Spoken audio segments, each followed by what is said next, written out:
আসসালামু আলাইকুম ভিউয়ার্স, কেমন আছেন সবাই? আলহামদুলিল্লাহ, আমিও ভালো আছি। এবার দেখেন আমার ঘরের রহমত। এই যে বিড়াল বিড়াল কিন্তু ঘরের রহমত। আর বিড়াল ঘরের বরকত এনে এনে দেয়। তাই বিড়ালকে সবাই ভালোবাসবেন।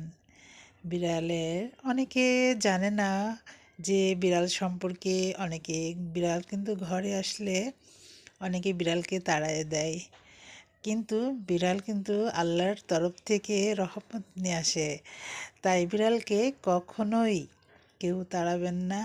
আর বিড়ালকে যখন ঘরে আসবে, বিড়ালের ঘরে যা থাকে তাই দিয়ে খাইতে দেবেন। ওরা খাইলে অনেক সন্তুষ্ট হয় আর তার জন্য দোয়া করে। তাই আমি বিড়ালকে অনেক ভালোবাসি, ওকে অনেক যত্ন করি, আমার অনেক ভালো লাগে। আপনারাও বিড়ালকে ভালোবাসবেন।